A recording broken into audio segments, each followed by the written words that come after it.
Welcome to the Rich Relationship Podcast with Gil and Renee, where amazing things happen. Our goal is to help build, repair, and restore healthy relationships. Our primary focus is on the marriage relationship. However, the topics are applicable to the relationships that we value most. Remember, we're stronger together. Let's grow.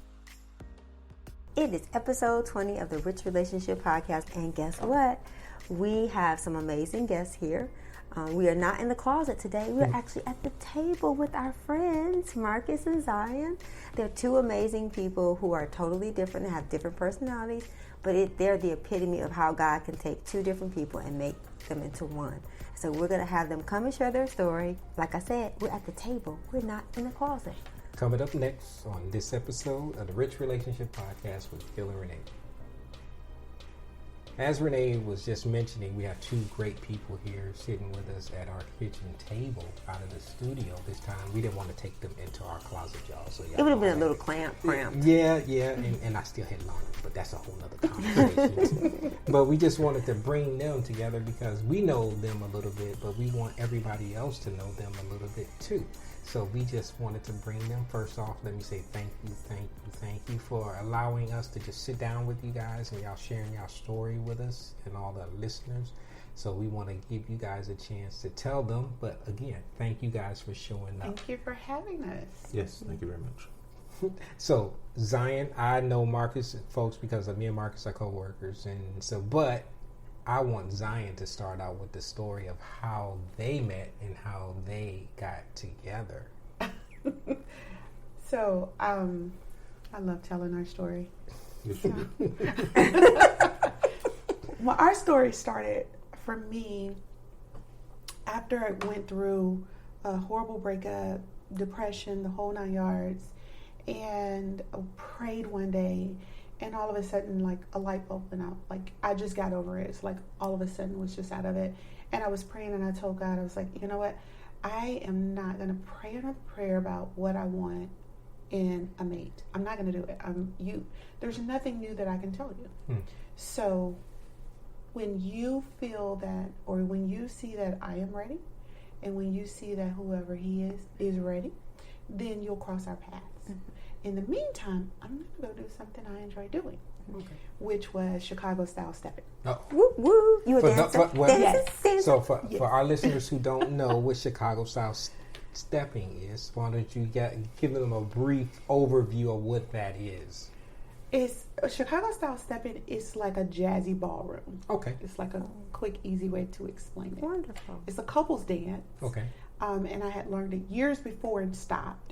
And I said, I'm going to go back. So I looked it up, and the only class I could find was in Montgomery. And I am from Birmingham. So I was like, you know what? I don't have anything else to do. So I went to this class. This was in March of 2010. Okay. And, no, 12. I was about to say, you couldn't have been in 2002. That would have been awkward. And I saw Marcus. And I was dancing. I was practicing. The trainer there had us dancing, had us practicing. So I'm in the mirror by myself just doing my basic. And Marcus was over on the side with the trainer, Jamie.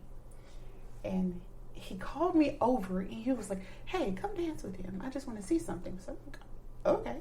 So Jamie said this? Yes. Okay. And so we were trying this little move and we were dancing. And I looked at my watch and it was like 10:30, and I was like, and left. Cinderella.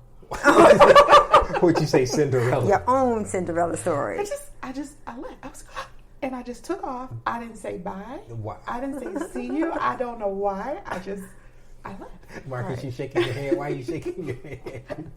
That's the only thing I ever think of when she says that it's Cinderella. Just running down the stairs, leaving a shoe. And we were on stage, so I did run downstairs.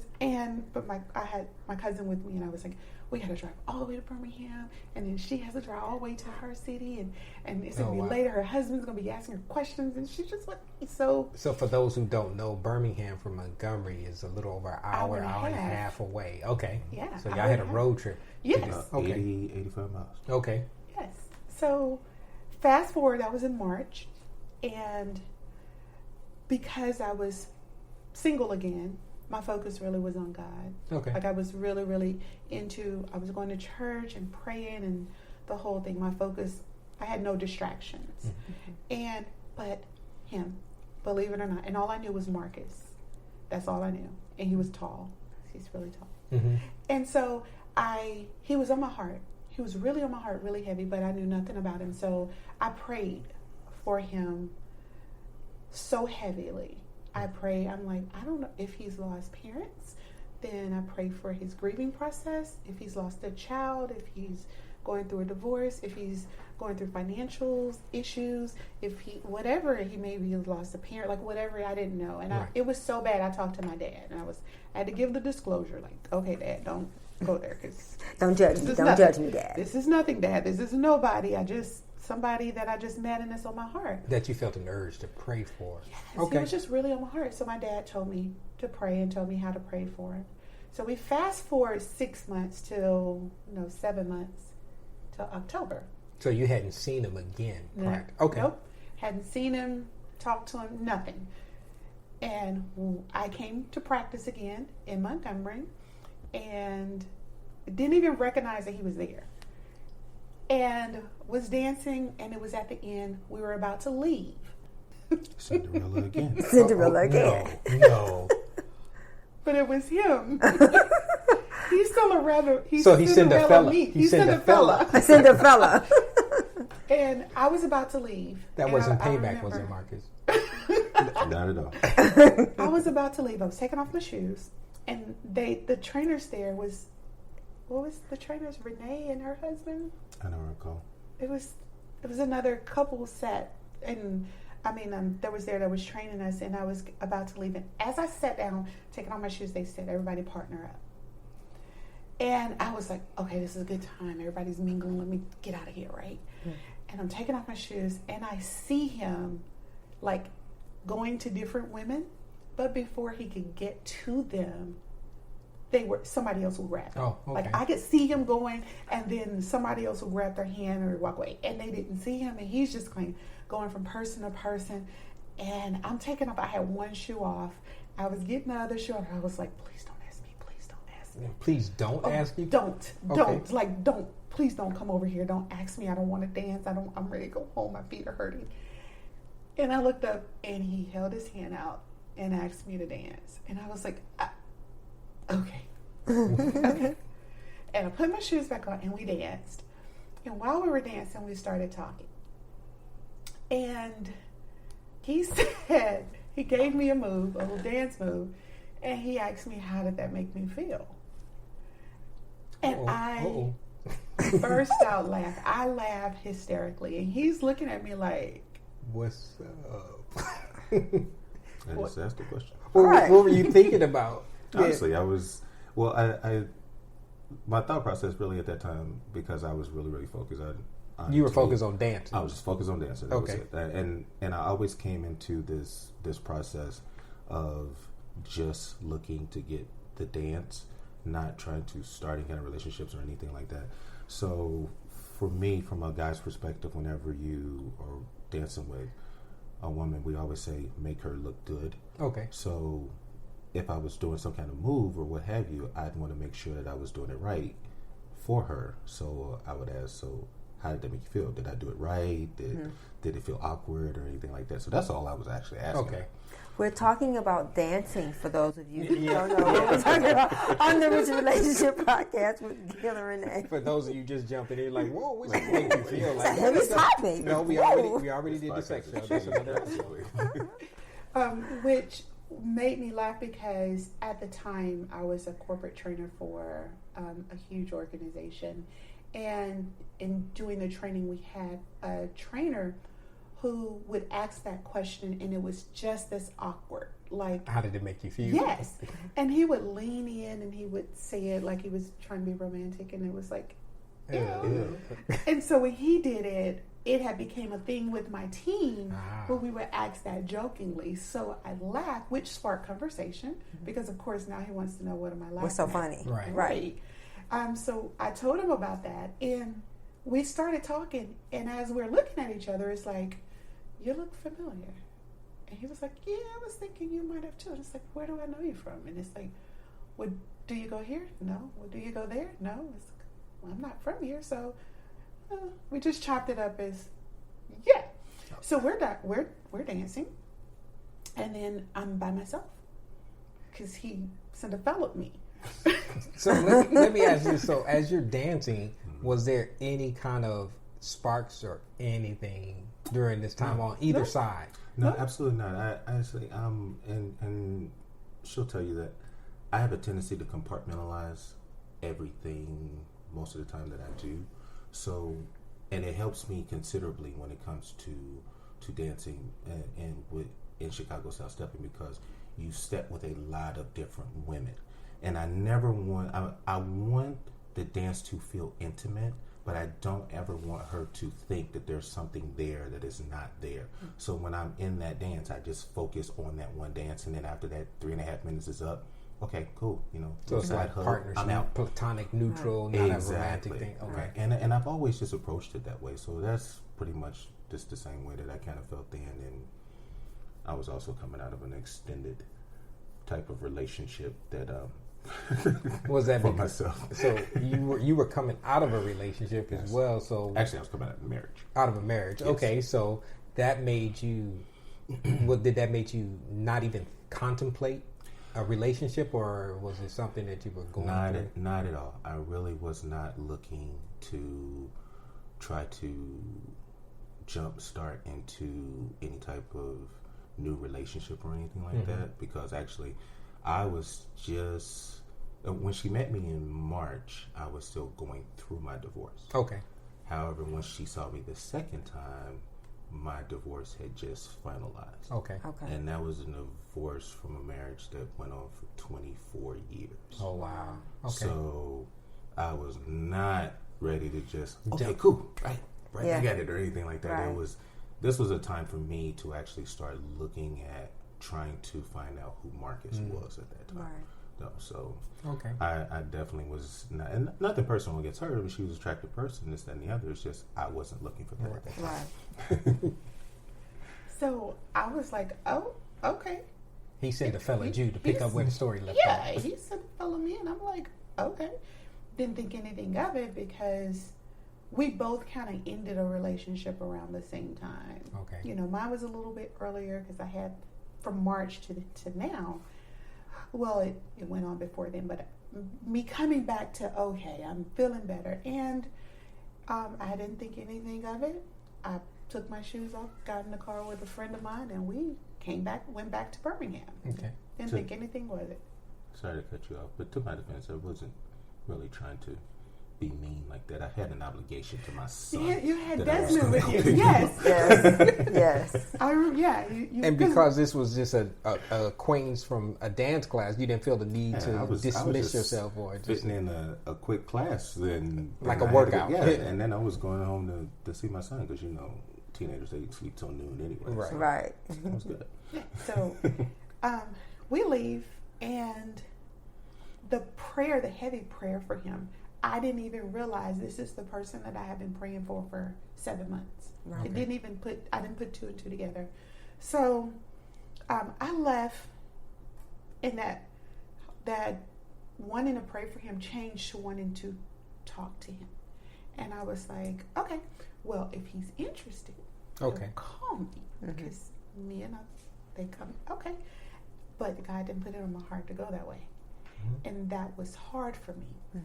So that was almost torture for a while, because God kept telling me and I was like, I don't know this guy. I don't want him to think I'm desperate or that I'm chasing him or I'm that kind of woman. Like, come on, God, we do this. Come on. And it was one day I couldn't take it anymore. So I was like, okay, I got to get this monkey off my back. I got to be obedient. Let me just do it. What is it going to hurt? It's not going to kill my credit score. Right. So credit is king. Credit is king. That's another topic we're going to talk about later. No. So I called the girl that's over the event or the the group. Yeah, Carol. I called Carol, and I asked I was like, what's with this Marcus dude? Like, what's with him? And she was like, oh, yeah, he's a great guy. He's so sweet. He's really, really nice. I think he's going through a divorce. And I was like, no. Right then and there. Right there, I was like, no. Because you are married until your divorce. I don't believe in none of that separation stuff. No. And she was like, well, I don't think he's... She was like, no. I don't think he's... I think he's divorced already. I was like, nah, you just saying that. And she was like, no, really? I think he's divorced. I said, well, I'll tell you what. Give him my number. Because I'm still trying to make him call me, even though God told me to call him. I said, give him my number and tell him that if he wants to call, he can. Okay. I got a text message back with his number. So in my mind, was it from him? No, it was from her, from Carol. And I'm thinking she talked to him, and he told her to give me his number. Right. Is that what happened, Marcus? No. Okay. No, she actually just called me and told me that she had asked if she could have my number, and I was like, yeah, sure, okay. Yeah. See how messages can get messed up in delivery? Right.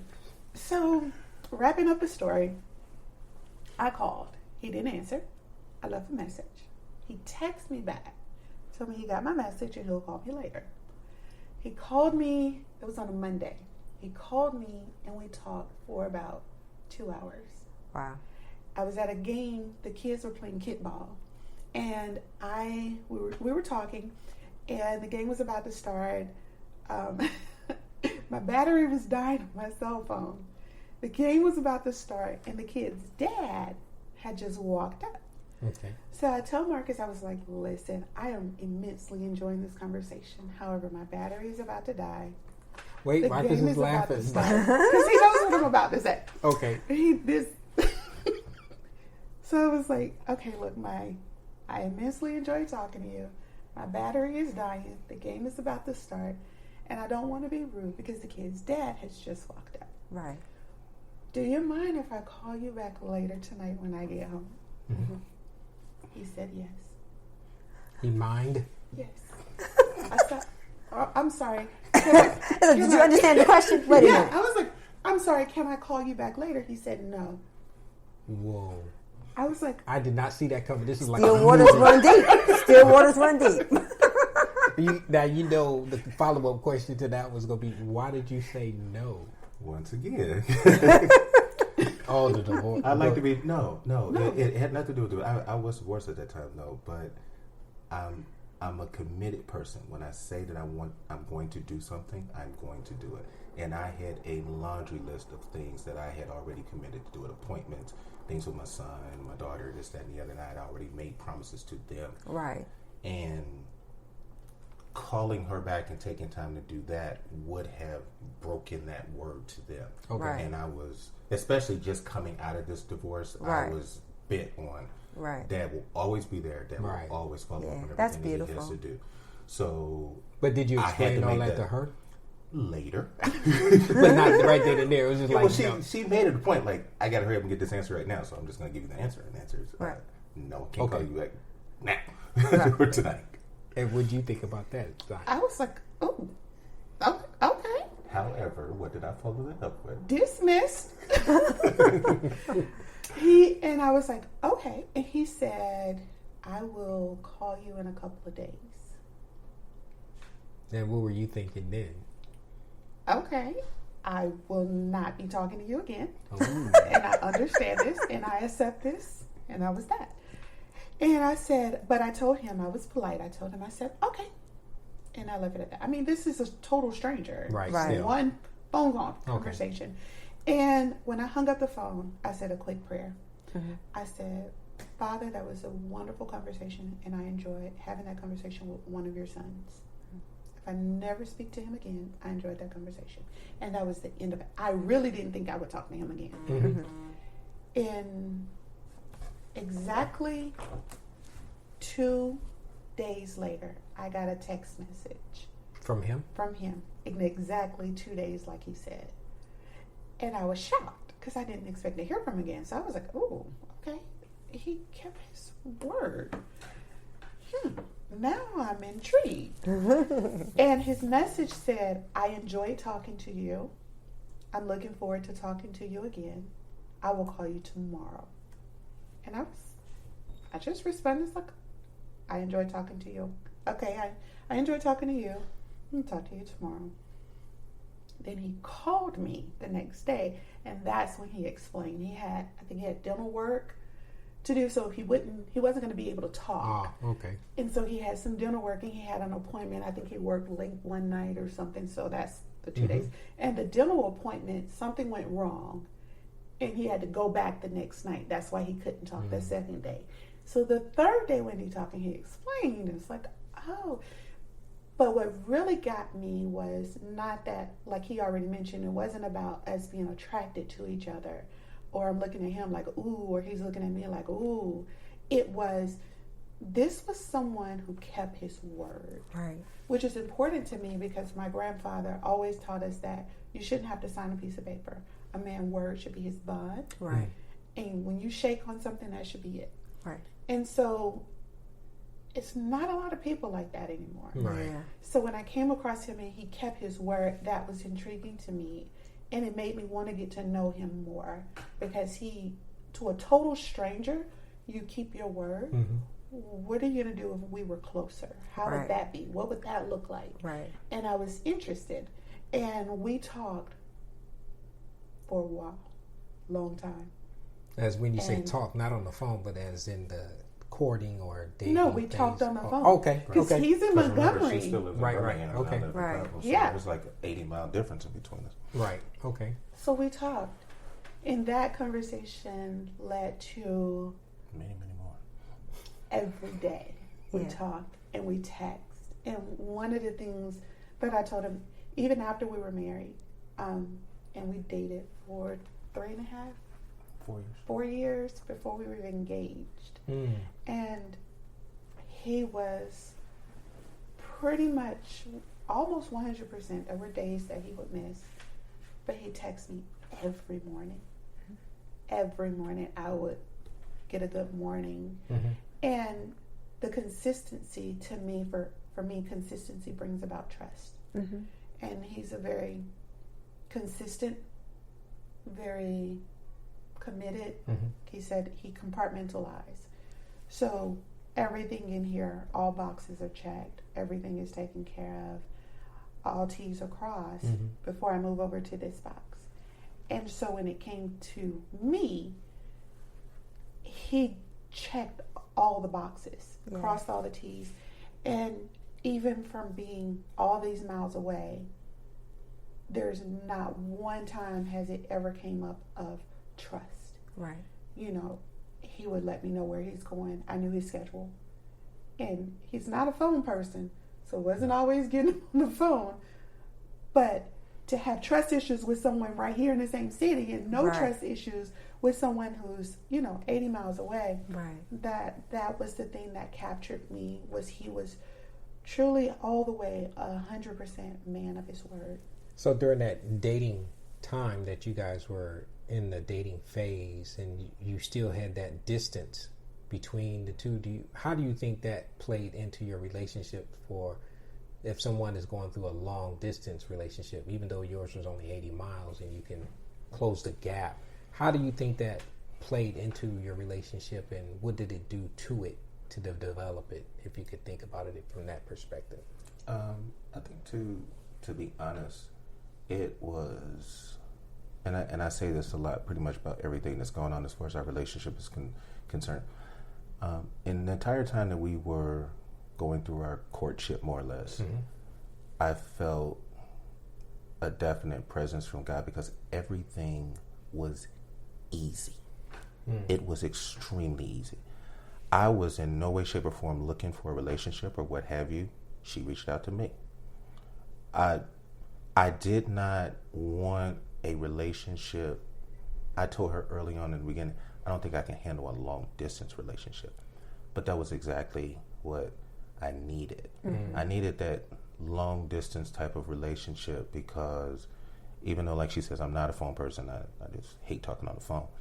That was all that we had. Right. And because of having that distance in between us and the only thing that we had was a phone, it caused us to talk Right. and talk and just open up about so many different things and what we want to do with our lives and where we've been and all those different types of things like that, it allowed us to talk and see each other without physically seeing each other. Right.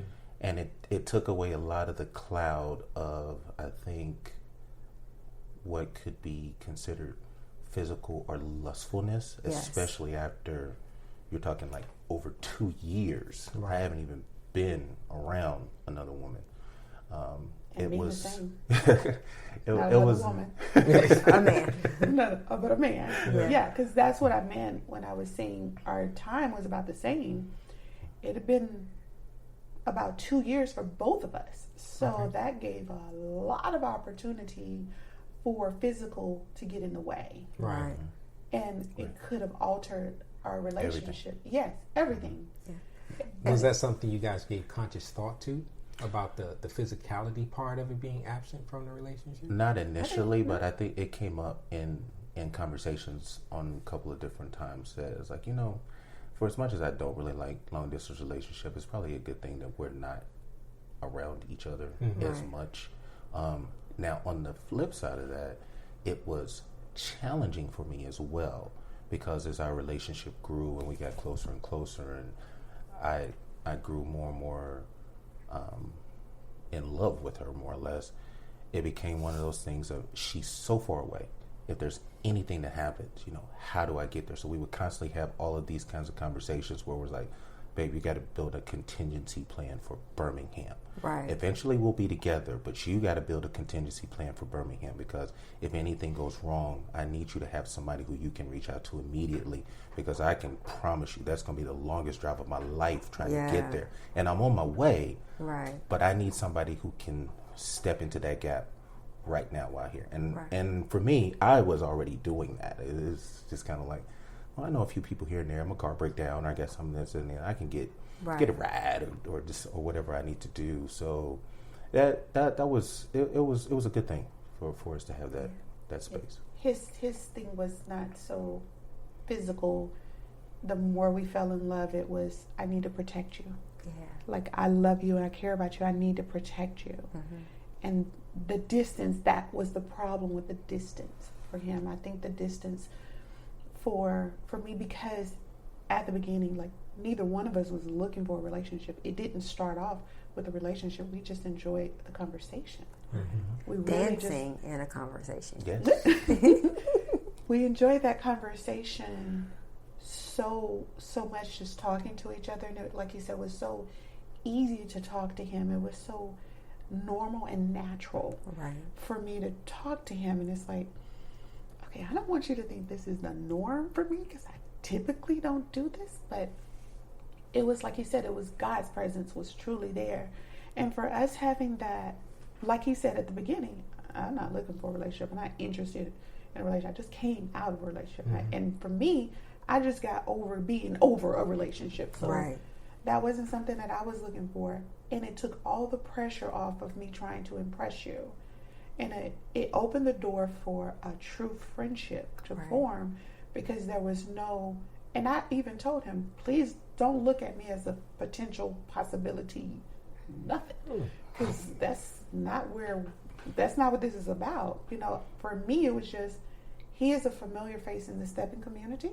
So if we go to an event, I have somebody I can dance with. Oh, so he was just a dance partner. Yeah, it was just a dance partner. It was kind of weird, though, because we communicated so much that where I think when we actually became a couple, she asked me one day, so are we like a couple now? And I said, well, I ain't talking to nobody else. And she said, well, I ain't talking to nobody.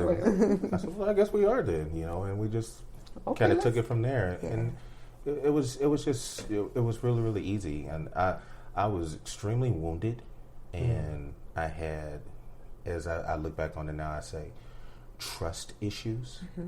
However, I want to clarify the fact that it wasn't trust issues about another individual. It was more or less trust issues about myself. Because I understood and took responsibility of a 20-plus year marriage and 2 children has dissolved. And I did have something to do with that. And I need to find out more about myself and what I'm looking for and this, that, and the other. And because if I do not dig within myself and find those things out, if I do have somebody else come into my life, I'm just going to pour those same things onto them again. Exactly. So I had a whole lot of trust issues within myself of, am I getting this right? And actually, to be quite honest, some of those trust issues still live with me today. I mean, it's not, you're not with someone for that long and you just turn it off like a light. Right. You know? So some of those still same trust issues come up, and it was kind of funny that I know one day we were having a conversation and she asked me about divorce and how I felt about divorce. And by that time I had some time to think about it. And I said, I believe in divorce and I believe divorce is real. Mm-hmm. And she kind of took pause like, right. Huh? And I explained to her that I said, I believe divorce is real because I was married for 20 plus years. And typically when you talk to a couple that's been married that long, y'all are going to be there forever. It didn't happen like that for me. So I have to understand that that's a reality and use that as a fuel to burn within inside me, that if you do not get yourself together, if you do not take the time to actually continue to pour into your relationship, that same thing that you poured into it to get started, divorce is definitely a possibility that will happen to you again. Mm-hmm. Right. So it became a thing that was fuel for me as opposed to okay, yeah, we're going to be together and read this and that. Most people, nobody walks down the aisle talking about, okay, so how long do you think this is going to last? Exactly. Exactly. And I was just the opposite. In the divorce, because I was like, no, divorce is not an option. We get in this thing, you better get your act together because we're going to work it out. Whatever comes up, we're going to work it out. Because in my previous marriage, where he was married over 20 years, I barely made it to 2. Okay. After, I remember us talking about splitting up after 3 months. Wow. I actually remember going to it. We both agreed to call the wedding off. Like, we agreed, like, I don't want to get married. Not I don't want to break up. Not her previous we marriage. good. Right. Yes. In my first marriage, we call it, my girlfriends would call our starter marriage. We talked about it and we didn't even want to get married. But his mom convinced us that it was just cold feet and that we would be okay. 3 months in, it was like, I don't want to be here. I don't want to be here. Like, both of you guys. Yeah, it was like we don't really want to just not be together, but we don't want this marriage thing. We're not feeling it. And for me, that I feel like sometimes like we shouldn't have, or we gave up. Like, we didn't go through all the things people say you go through. I didn't go through that. Right. I didn't experience any of that. I jumped in, I didn't like it, I jumped out. That was it. So for me, it's like, I don't want to go through that again. So that's me being divorced and on my own for 15 years. And then I get married again. No, this is for the long haul. First of all, I'm not that young. I don't have much time left. So we're going to have to figure this out and make this work. So for me, it was more of a we got to figure out, how do we make this work, not how do we separate. Right. And I think you guys are both saying the same thing, because basically what you're saying is that you want, and this is one of the questions that I was going to ask you guys, what have you learned from your divorce that you can leverage in your relationship right now so that divorce does not become your go-to? For me, and we still talk about those defaults, because me being a single mom, I'm on my own, house in my own name, car in my own name, I got this, I got a career going, and right. But for me, in my previous marriage, one of the things my dad tells me, he's headstrong, my mom headstrong, and most people have a domineering and a passive parent. I have 2 domineering parents, wow, which gives me a double whammy because I'm real strong. But one of the things my dad told me right as I was going into, or in the middle, or after my divorce, right around that time, he tried to talk me out of it, to tell me that in a marriage, the man makes the decision. God is a God of order. You have God, you have the man, you have the mom, you have the children. Mm-hmm. You have to respect that order. And he taught me that in that order, all the decisions that's made in that household is going to fall on him. He can listen to you, but you're not going to get the credit for it. He cannot listen to you. It's all going to be on him. You're not going to get credit. You're not going to get blamed. It's going to be on him. So you can relax. And if you have a problem with it, you go with God. You go to God because that's the person over him. Just like you would complain at a store, you go to the person over that person. So you have a problem with him, you go to God. I didn't get that the first time. It was no. It's got to be my way or the highway. It's got to be this way. I have to understand. I have to know. And I learned how being in place, how it's less pressure. When I can, and I told him with one of the things we talked about is, I want to know that I'm considered. I am important. I am a part of this relationship. This is a partnership. You're not over me. I'm not over you. But I do understand order. And I just want to know that my opinion is considered and you are thinking of us as a family and not just what you want. And I can relax, even if it's not a decision that I agree with. I can respect it if I know that you've considered where I stand. And he does a great job. So I can tell him, if that's the decision, that's the decision. And we don't have a conflict there. Before my previous marriage, we did. And I tell people, that's really important. Learn to respect the order. Let him make the decisions. It's not going to fall on you. It's going to fall on him. What would you say to something, Marcus?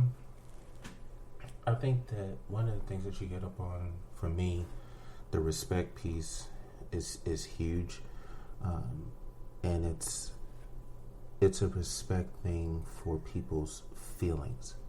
I don't necessarily have to like what you said. I don't have to like how you feel about it, but I need to respect that your feelings are valid and take that into consideration. And that's been a huge thing for me with her, that I'll tell her that most of the time, by the time I've made the decision, I've already thought like 7 things that we've already talked about and how you probably gonna feel about it, more or less. But because I'm a long-term planner, she's not nearly as much. But she plans, but she's not nearly as long-term of a planner. So I look at things a lot differently. But the respect of, she respects and cares about how I feel, and I respect and care about how she feels, and that becomes an important thing. I think one of my major stumbling blocks that I have to get over, and I still struggle with from time to time, is a little bit because of my introvertedness. I'm not the type that is super duper outgoing, and I know it seems strange to talk about me Chicago stepping, but like I said, I compartmentalize this, and when I'm there, I'm stepping, and when I'm out, I'm out. But but it becomes a thing for me, though. It was really kind of weird, because I said something to her one day that really kind of gave her pause, that because I came from a broken home myself. My parents split up when I was really, really young, and I primarily stayed with my mom for a good portion, and I saw my dad a lot, and stayed with him or this thing, but primarily my mom was a custodial person. But my mom, she had to do a lot of working, and so I was home by myself a lot. And I told Zion one day that I think what that did for me, and not negatively, but because I'm just the kid, she's just the mom, we live in the same house. I learned how to live with people by myself. So I can be around a lot of people, but technically for me, I'm all alone. And I can come within myself, and I am totally okay with that. And for her, that bugs her sometimes, because she wants me to talk, she wants me to engage, this, that, and the other, and I'm like, no, not this time. I'm not ready. This is not a good time. And I've had to try to work and force myself to pull through that, because I do know that was definitely an issue that I had in my previous marriages. I would crawl within myself, put my wall up. Can't hurt me. I'm good. I'll be fine by myself. Right. You know? And that is not the way that you engage in a relationship, and it's definitely not the way you engage with a family. Right. Though. So I've had to try to work my way through that, because I take a lot of stock in things that have been going on in my life for a vast amount of time, and I'm constantly inventorying. Right. You know, no matter what situation I'm in, I'll take a minute after it's over with to just sit down and analyze the situation, whether it was a good situation or a bad situation, and I would say to her sometimes, so when she'd come to me and she'd say something and that went wrong, and my typical words would be, okay, so what did we learn? That's right. What did we learn? That's right. What did we learn? Right. And that's how I do with myself, is I try to look at what did I learn from that I can try to take forward. It may not be the right thing, but I know how doing it like that will result. Right. So I think it's really one of the things that's really important that helped us is you have to understand and you have to know your spouse and you have to respect they're different. They're not wrong. It's not a right or wrong. It's just this person is just different. Absolutely. And knowing he's an introvert, I had to learn, because that was hard for me when he would draw into his cave, as we learned through marriage counseling. He would draw into his cave. Well, His safe place. Yes. And one of the things they taught us was when he goes off to his safe place, that I need to be okay. Mm-hmm. For him to know that it's okay to be there, I need to be okay. And so I had to draw back from all the, what's wrong? Yeah, from beating on his door. Yes. Let me in. Yes. Let me in. What's Let wrong? me in. What's on your mind? Right. What are you thinking about? Why you look like that? Wait, I had to draw back from some of that and just let him be. And when I say be okay, I mean do my own thing. I would go shopping or binge something on TV or whatever it was that I needed, chores around how, whatever I needed to do so that he could have his space. Because in dating, he would do that and I didn't understand it. And he would always tell me, give me a minute, I'll always come back to you. Mm. And I trust, because he's proven to be a man of his word. And that was hard too, because we'd have arguments sometimes and I just want to talk to the end. Right. We have to address this, we have to address this now. But he has taught me the importance of no. Right. Stop. Let it go.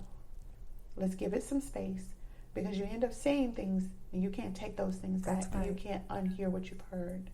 And sometimes it's important to take that step back, calm down, and then when the dust settles, the real important issue that you need to address is now prevalent, and you can address that without all the distraction of the noise. Right. Rather than just treating the symptom, you can get to the root cause. Exactly. And I trust that he'll come back. So he can go to his cave or his safe place or wherever it is. His compartment. His compartment. And process how he processes, not how I process. But respecting that he has a different process and letting him do that. And I just let him know, when you're ready, I'm here. Right. And then I just leave it alone. One of the things that is so great just from listening to you guys is how all the principles and all the things that you have been practicing, that you've taken from past relationships and then incorporated them into the new ones, and even talking about it, is you've kind of made adjustments and not been held to your past, to saying because something happened that was one way, it had to be that way going forward. Right. And I think that's really good that you guys seemed and obviously are consciously aware of that. What is something that you can take away from the other spouse, if you had to do an exchange, that you are kind of assimilating into who you are as a person now? Because I know one of the things that Renee and I have noticed over our time of being together is, like you said, you're an introvert naturally, and Zion, let's just say you're an extrovert. Just a little bit. Just a little bit. There comes an exchange with that happens. tendencies. There comes an exchange, and that's something that I've noticed with Renee that I have assimilated into my personality. Just using that as an example, is there something that you can think of that you have taken from Zion, or Zion you've taken from Marcus, that you're like, I think I need to do more of that? I think for me, one of the things is is acting on things a little bit quicker, because sometimes you can get paralyzed within your thoughts of I like to analyze the situation, think about every possible thing that could go wrong. Paralysis by analysis. Yes. Lord. Just everything possible they can do, because that would be the only way that I could go into a situation and actually have peace and be calm and make it through. And she's kind of tried to pull me out of that a little bit more and say, sometimes it's okay to just go with it.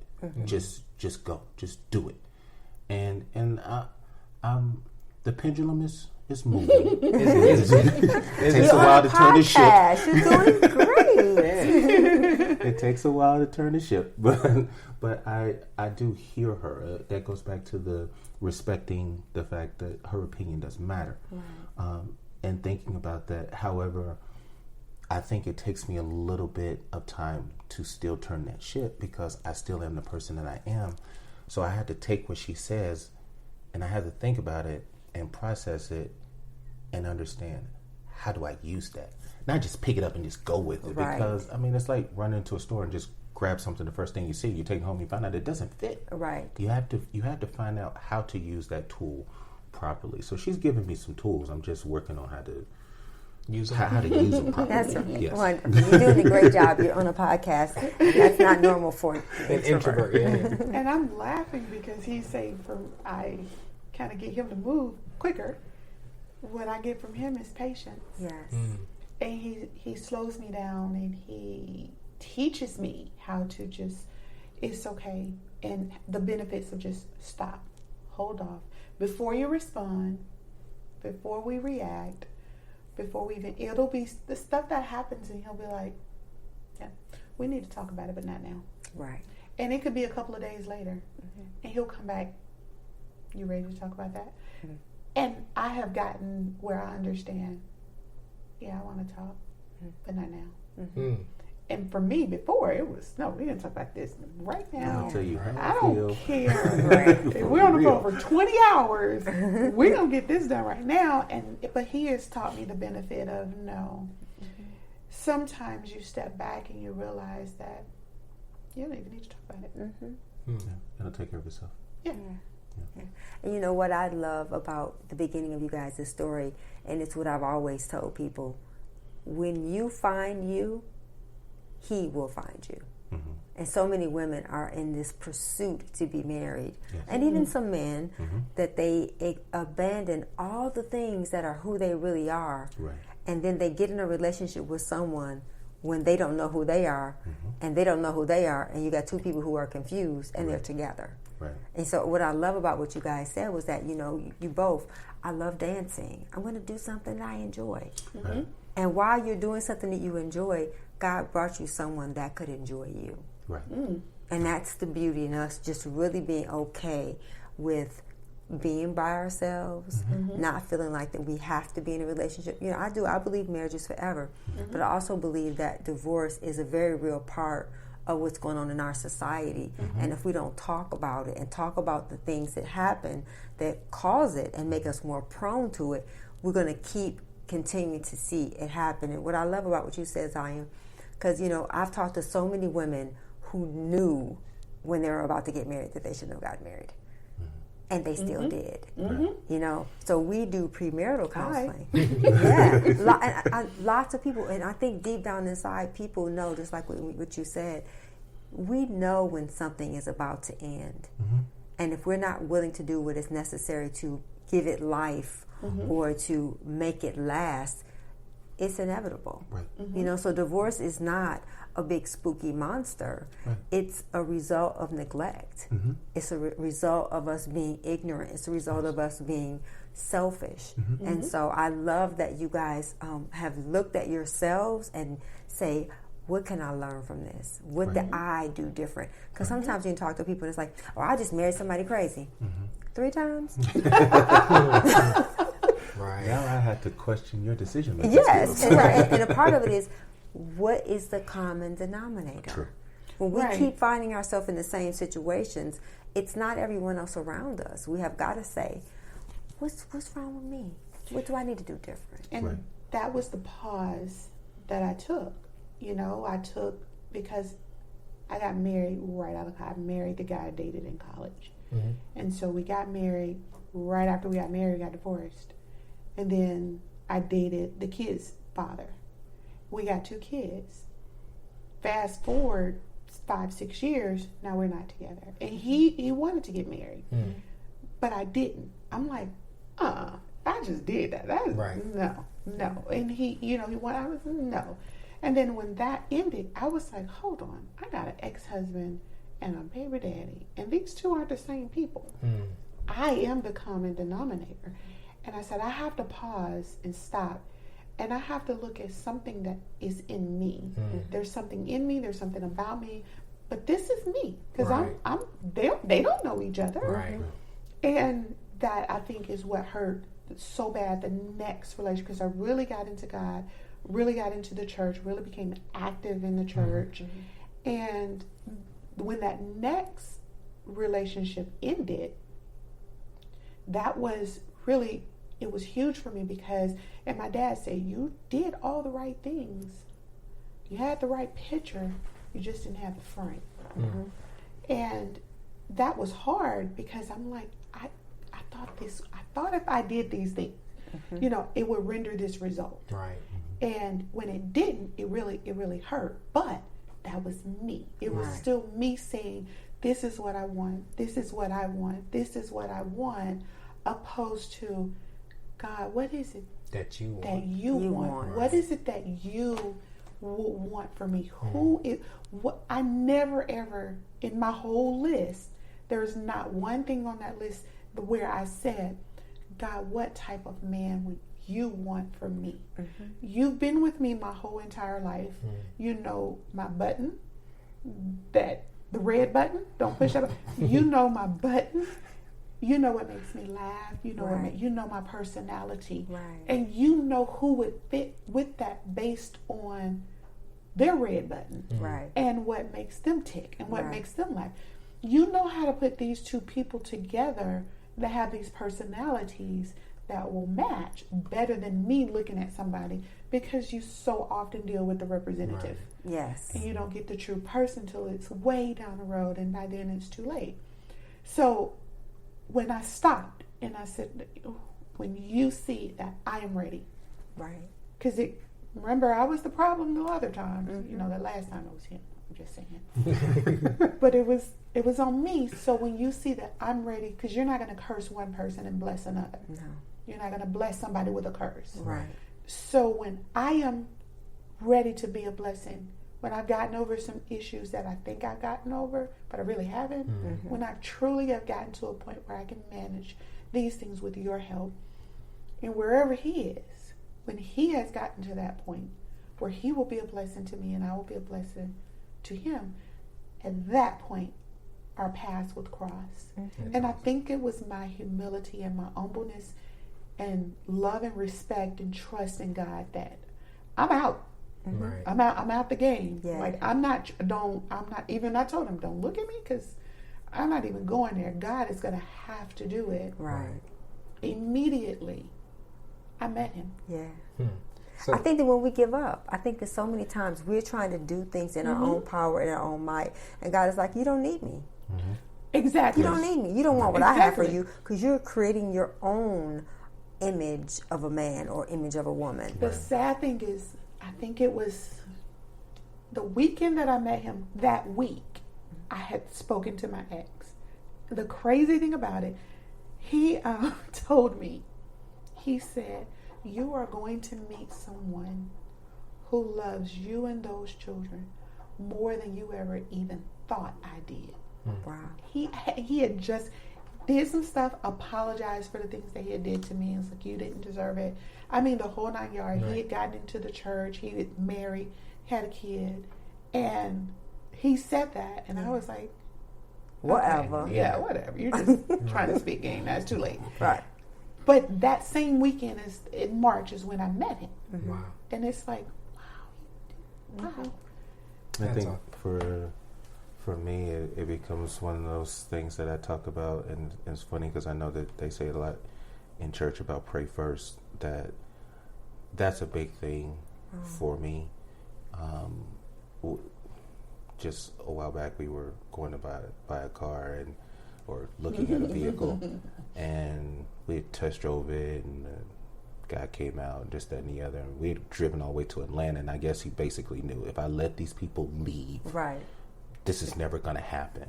So he came with his sales pitch, and so what do I need to say, what do I need to do in order to try to get you all? And I said, there's nothing really that you can say or anything like that. I said, because we need to go home and pray about this. Right.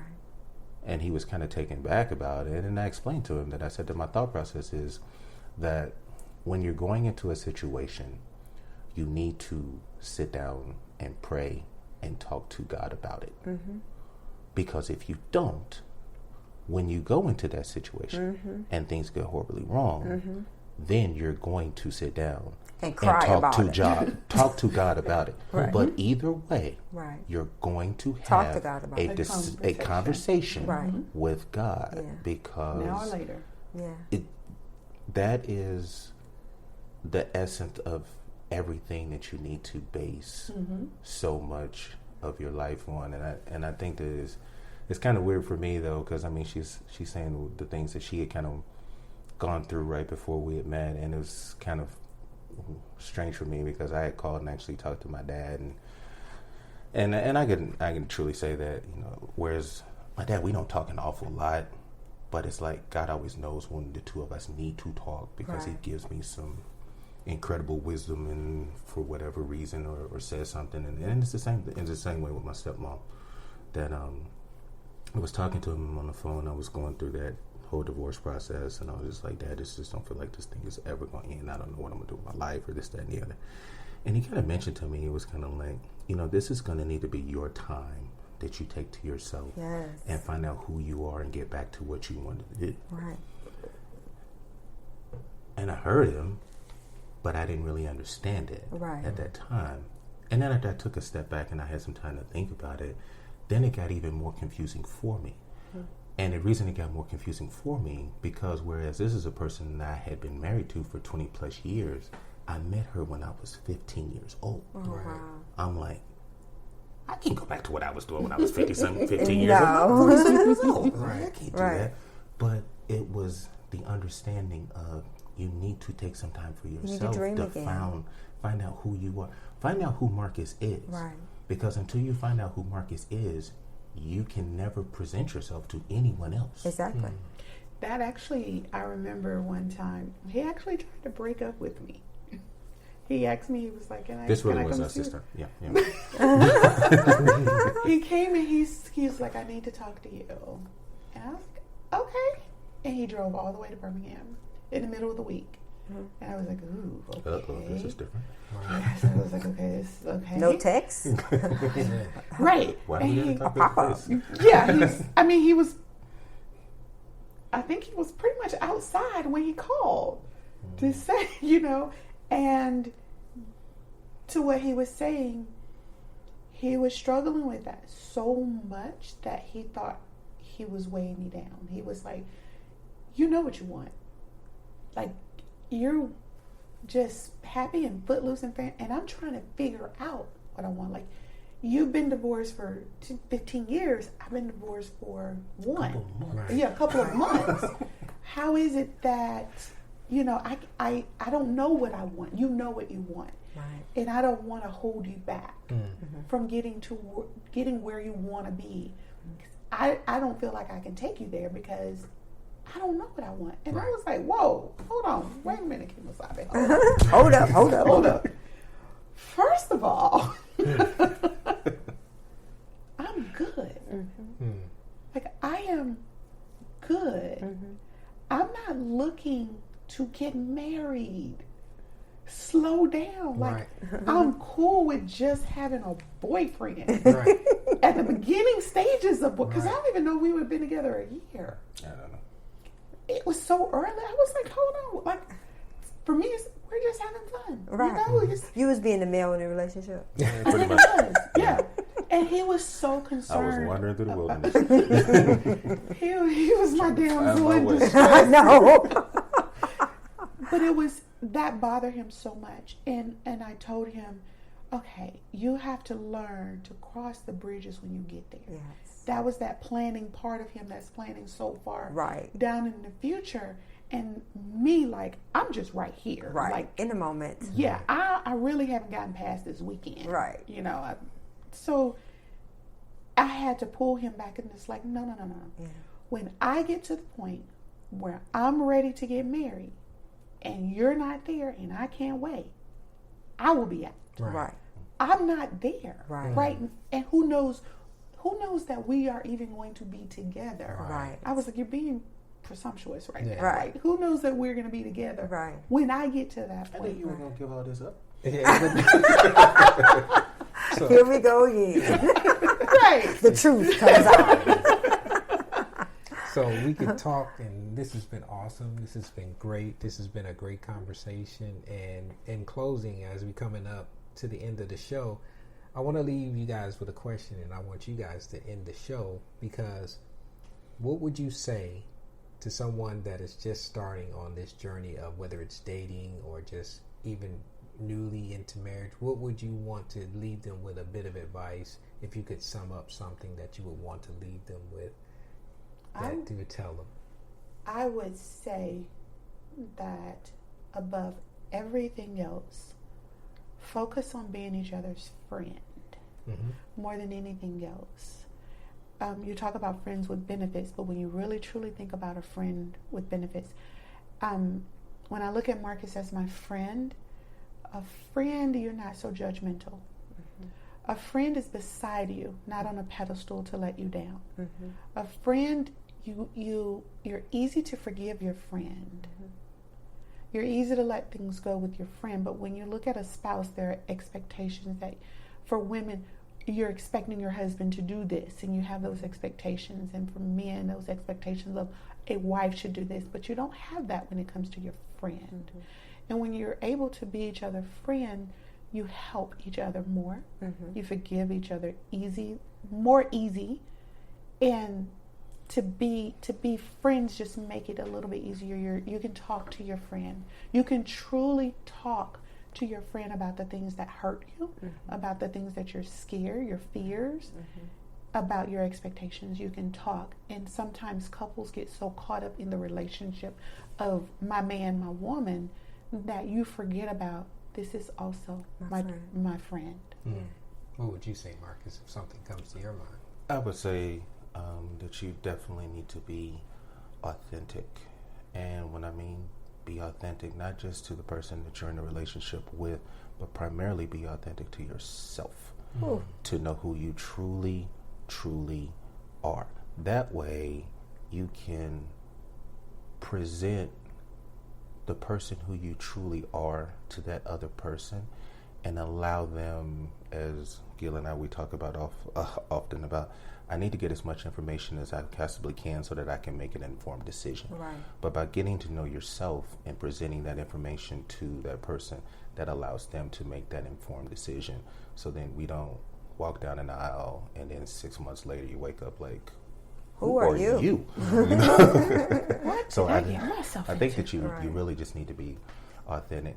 And actually, that takes a lot of pressure off of you, because you don't have to keep getting up, putting this mask on day after day after day. Because eventually you're going to get up and you're not going to feel like putting it on. Or you're going to forget to take it off. Exactly. Yes. So, baby, what would you want to say to close the show out? I would like to say that we have been married for a very long time. And I think sometimes you don't realize that whether you're married or you've been divorced, we've gone through a lot of the same things. It's just a matter of what you do with it. And so I think that we need to stop putting marriage on a pedestal and putting divorce under the bus, because couples have the same issues, whether you're married or divorced. It's just what you do with those issues. And it has to be both people wanting the same thing. And so it's just great to be able to meet so many couples who really want their relationship to be hot, honest, open, and transparent. They want to be friends. They want to have somebody to do life with. And so I really commend you guys for being transparent and for sharing your story. And we love you guys, and we're so grateful to have you guys in our lives. And I hope that someone's life is changed. idea of marriage and divorce is maybe changed to a place where they see it as something beautiful, and that they realize that it's work. Life goes on. That it's work. Marcus, Zion, thank you guys so much for hanging out with us, and we will see you guys on the next episode of Rich Relationship Podcast with Gil and Renee. Gil and Renee Beaver's over 30-year relationship is the genesis for the Rich Relationship Podcast, which is designed to empower individuals with the tools, principles, and the community needed to unpack ourselves, our past, and our preconceived notions associated with relationships. Let's get empty and grow together so that our lives will be filled with love and healthy, rich relationships. Thank you for listening. Thank you for your investment in time. Remember to subscribe to the show and hit the notification icon to be notified when new episodes are posted on the podcast platform that you're listening from. Or you can always find us on our website at richrelationshipsus.com or our YouTube channel, Rich Relationships with Gil and Renee. If you found this podcast helpful or you think it could help someone that you know and care about, please pass it along and share it with them. And also, you can always send your questions and comments to richrelationships.us@gmail.com. This is a weekly podcast, and the new episodes are going to be posted on Monday by 7 p.m. Central Standard Time. Remember, we're stronger together. Let's grow.